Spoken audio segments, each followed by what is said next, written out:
Kalau kita tarik ya pendukungnya Prabowo sama partai-partai yang bergabung itu semua, itu kan yang pegang remote Presiden Jokowi. Iya kan, cawe-cawe bahasa Jawanya, ikut campur bahasa Indonesianya, ya. Pemegang remote itu bahasa politiknya. Jadi di belakang itu semua ya atas restu dari Presiden Jokowi. Itu yang terucap dari Hasyim Joyohadikusumo bahwa koalisi yang baru itu PAN, Golkar, Gerindra sama PKB itu atas restu Presiden Jokowi. Nah, dengan adanya koalisi besar ini yang dilakukan oleh Prabowo, ada yang menilai Ganjar semakin terjepit gitu. Iya. Gimana menurut Mas Heri? Ganjar ini memang posisinya agak repot ya. Kalau kita melihat fakta-fakta di lapangan, sebelum Ganjar itu dideklar oleh Megawati, tanya itu orang-orang partai politik yang ada di PDIP, bagaimana pendapat dia tentang Ganjar? Semua begini. Kalau tidak 100% itu 90% begini, karena Megawati belum mendeklar. Mereka punya catatan, mereka punya alasan. Misalnya banjir di daerah Jawa Tengah yang tak kunjung teratasi, kemiskinan yang masih tinggi, lalu kasus Wadas yang sampai hari ini itu belum clear. Nah, itu juga menjadi sorotan dari politisi PDIP waktu itu. Sebut aja siapa namanya,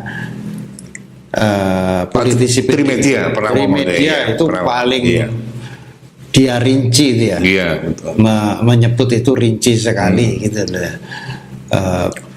Termasuk juga dalam olahraga juga disebut waktu itu juga. Betul. Jadi walhasil Ganjar ini memang populer di media sosial. Tetapi begitu Megawati mendeklar, semua tiarap. Nah, pertanyaannya adalah apakah orang-orang partai politik yang ada di PDIP itu, ya, orang-orang DPR-nya itu, DPR maupun DPRD-nya, apakah secara tulus dan ikhlas ikut mendorong Ganjar sekarang? Faktanya kan tidak begitu. Faktanya ada yang diam-diam tetapi tidak vokal, gitu kan? Diam-diam menarik diri, tapi ada yang vokalnya itu dalam bentuk kunjungan-kunjungan, misalnya berkunjung ke Prabowo, ketemu dengan Prabowo. Akhirnya kan dibabat semua itu. Iya kan? Nah, ini tanda-tanda itu, sinyal-sinyal itu harus dibaca bahwa di PDI pun tidak semuanya srek dengan Ganjar Pranowo. Ekspedisi Bolon lah itu yang meskipun dia mengatasnamakan marga ya, itu menerima Budiman Sujatmoko. Iya, Budiman Sujatmoko juga ditegur semua itu, ditegur semua. Wong anaknya Pak Jokowi aja, Gibran itu juga dipanggil. Oh, dinasehati ya. Dituturi.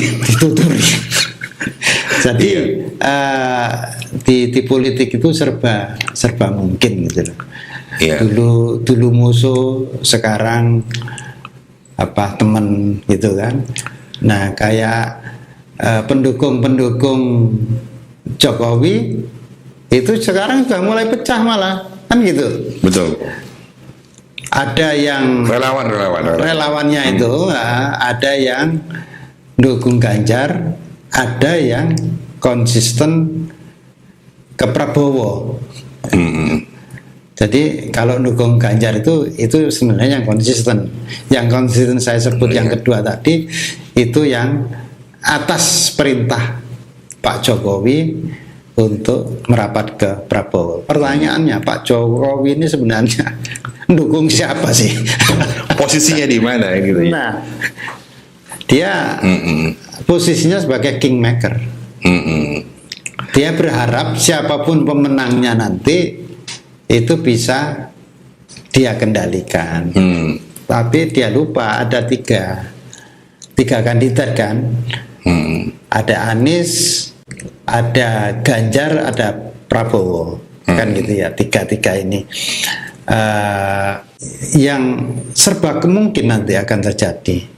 Banyak hal yang luput dari pengamatan kita, bahkan luput dari para pengamat itu menyimpulkan apa sebenarnya nanti yang akan terjadi.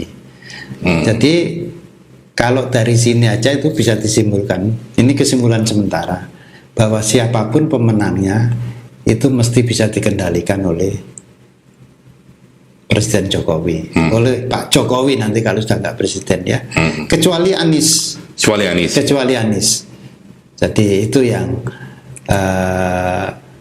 apa kepentingannya? Ya kepentingannya pertama melanjutkan apa visi misi kepemimpinan Pak Jokowi, melanjutkan pembangunan IKN, dan seterusnya itu ya. Ini juga kalau diteruskan ini berbahaya juga. Jangan sampai melanjutkan ngutang yang lebih besar lagi. Iya kan? Sekarang sudah 7.000 triliun. Iya. Utang.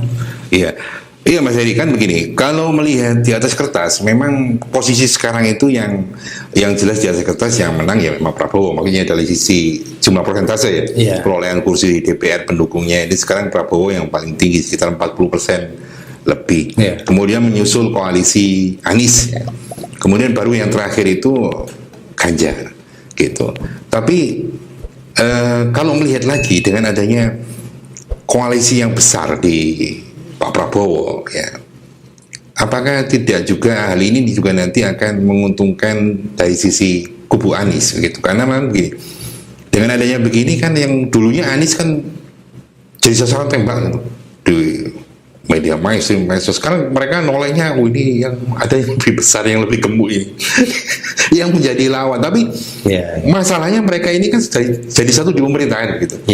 Mau nembak kayak zaman tahun 2019 tentu tidak mungkin sekasar itu gitu. Meskipun ada beberapa yang mencoba mengusik-usik soal masa lalu.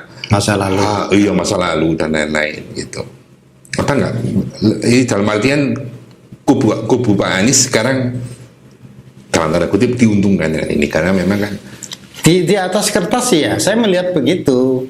Jadi ada apa, gini, Prabowo itu kan di 2009 itu menjadi wakilnya Megawati untuk berlaga menjadi wakil presiden kan, calon presidennya Megawati, tapi kalah dengan Pak SBY kan. Terus di 2014, 2019 dia menjadi calon presiden, kalah. Jadi kalahnya itu sudah 3 kali kalah berlaga. Nah pertanyaannya sekarang, apakah di 2024 ini dia akan menang atau malah kalah untuk keempat kalinya, iya kan?